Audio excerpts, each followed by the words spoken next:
In this video, we're going to go over how to group documents. So in SQL, we use the group by command to be able to group columns in order to use aggregate functions. In MongoDB, we'd say db.collection.aggregate. We would then say group with $sign in front of it, and then the ID is going to be the field that we're going to group by, and the operation alias is going to be the operator that we are going to use against another field. So this could be sum, average, max, min, etc. So if I wanted to show the total number of customers in each state, I'd say db.customer.aggregate. I'm going to then use group, and as the ID, we're going to use address.state, so we're going to group by the state. Then we're going to create another alias named count, and this is going to sum up each one of these rows that are returned. So we're back at the server, so I'm going to go ahead and run this query, and we can see that it has grouped by state, and it shows us the count of each one of these customers by state. Additionally, we can categorize documents in MongoDB. So this is similar to the having command in SQL.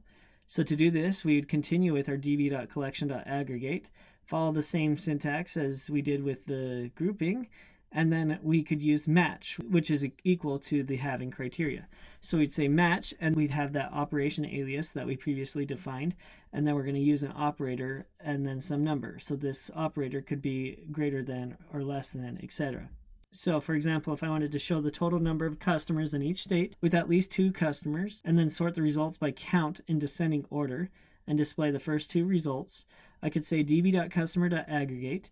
We would then group by this state and give that an alias of the ID, and then we'd sum up each row, and that we'd give an alias of count, and then we would want to match where the count is greater than or equal to 2, and then we could sort these records by count in descending order using -1, and then we could limit these records to just display the first 2 records.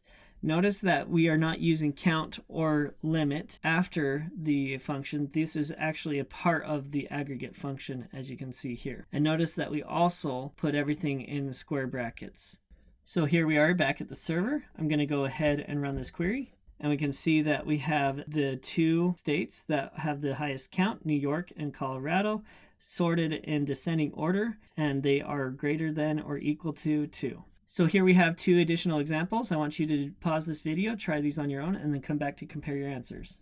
Okay, so here we are at the server. So I'm going to show the average and total age for people grouped by last name. So I'm going to do db.person.aggregate, and then in between the parentheses, I'm going to use the group function, and then I'm going to use last as the ID, and then we're going to get the average age, and this is going to be a function of using average, and then we'll use the age column, and then we're going to get the sum age, and this is going to use the sum action, and we're going to sum up the age column. Don't forget the $sign. So I'm going to go ahead and run this query.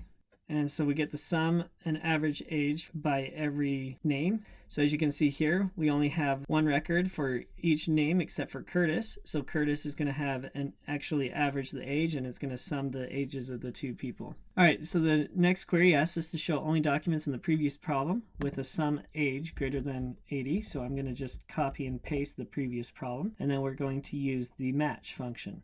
So we're going to enter into the parentheses. We'll add a comma, create new curly brackets. This time we're going to use the match function, and we're going to look where the sum age that we created is greater than 80. So we'll go ahead and run this query, and it shows only those where the sum age is greater than 80. So we get 1 result.